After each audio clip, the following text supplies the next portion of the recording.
നമസ്കാരം. അഫ്ഗാനിസ്ഥാനിലെ ഒരു സാധാരണ ഫാർമസിയിൽ നടന്ന ചെറിയൊരു സംഭാഷണം ഇന്ന് ആ രാജ്യത്തിന്റെ ആരോഗ്യ രംഗത്ത് സംഭവിച്ചുകൊണ്ടിരിക്കുന്ന വലിയ മാറ്റത്തിന്റെ പ്രതീകമായി മാറിയിരിക്കുകയാണ്. എക്സിൽ ഫസൽ അഫ്ഗാൻ എന്ന പേരിൽ അറിയപ്പെടുന്ന അഫ്ഗാൻ ബ്ലോഗർ പങ്കുവച്ച അനുഭവം വലിയ ഗുണനിലവാരവും ഒരുമിച്ച് വാഗ്ദാനം ചെയ്യുന്ന ഇന്ത്യൻ മരുന്നുകൾ എങ്ങനെ അവിടുത്തെ ജനങ്ങളുടെ വിശ്വാസം നേടിയെടുക്കുന്നു എന്നതിന്റെ നേരിട്ടുള്ള തെളിവാണ്.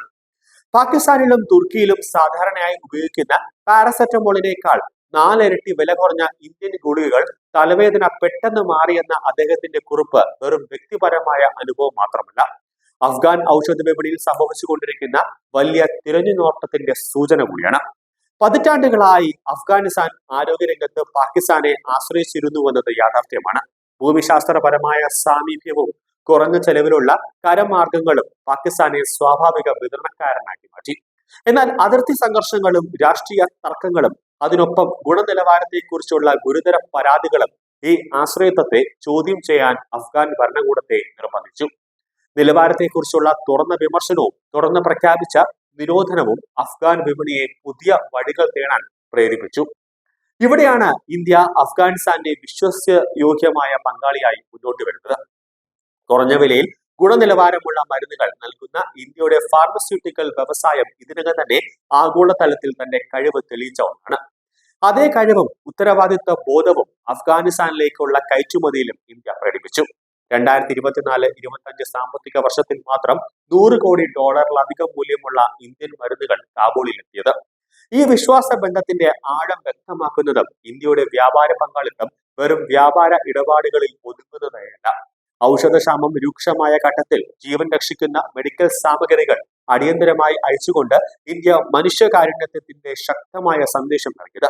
വാക്സിനുകൾ, ആംബുലൻസുകൾ, ആധുനിക സ്കാനറുകൾ, അതുപോലെ തന്നെ ദുരന്ത സമയങ്ങളിൽ അടിയന്തര സഹായങ്ങൾ, ഇവയൊക്കെ ഇന്ത്യ അഫ്ഗാനിസ്ഥാനോട് പുലർത്തുന്ന ദീർഘകാല സൗഹൃദത്തിന്റെ ഒരു ഭാഗമാണ്.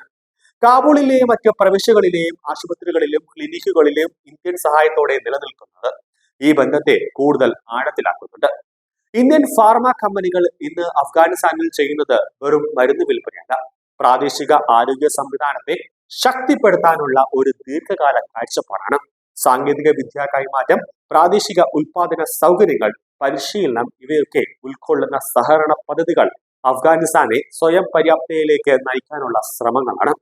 ഇതൊരു വിപണി പിടിച്ചെടുക്കാനുള്ള നീക്കമല്ല, മറിച്ച് ഒരു രാജ്യത്തിന്റെ ആരോഗ്യ സുരക്ഷ ഉറപ്പാക്കാനുള്ള പങ്കാളിത്തമാണ്.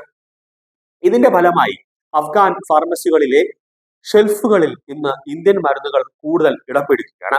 ഒരു കാലത്ത് ആധിപത്യം പുലർത്തിയ പാകിസ്ഥാനി ബ്രാൻഡുകൾ പിന്നോട്ട് പോകുമ്പോൾ വിലയും വിശ്വാസ്യതയും ഒരുമിച്ച് നൽകുന്ന ഇന്ത്യൻ ഉത്പന്നങ്ങൾ മുന്നിലേക്ക് എത്തുകയാണ്. ഫസൽ അഫ്ഗാന്റെ അനുഭവം പോലെ സാധാരണ ജനങ്ങളുടെ ദൈനംദിന ജീവിതത്തിൽ തന്നെ ഈ മാറ്റം അനുഭവപ്പെടുന്നുണ്ട്. അതിനാൽ അഫ്ഗാനിസ്ഥാനിലെ ഔഷധ വിപണിയിൽ ഇന്ത്യയുടെ ഉയർച്ചയെ വെറും വ്യാപാര വിജയമായി മാത്രം കാണാൻ കഴിയില്ല. അത് വിശ്വാസത്തിന്റെ, ഉത്തരവാദിത്വത്തിന്റെ, മനുഷ്യ കേന്ദ്രമായ നയത്തിന്റെ വിജയമാണ്. രാഷ്ട്രീയ അനിശ്ചിതത്വങ്ങളും വെല്ലുവിളികളും നിറഞ്ഞ ഒരു പ്രദേശത്ത് ഇന്ത്യ ആരോഗ്യ രംഗത്ത് കൈപിടിച്ചുയർത്തുന്ന ഒരു പങ്കാളിയായി മാറുകയാണ്. വില കുറഞ്ഞ ഒരു പാരസെറ്റമോൾ ഗുളികയിൽ നിന്ന് ആരംഭിച്ച കഥ ഇന്ന് 2 രാജ്യങ്ങൾ തമ്മിലുള്ള ശക്തമായ മനുഷ്യബന്ധത്തിന്റെ പ്രതീകമായി വളർന്നിരിക്കുകയാണ്.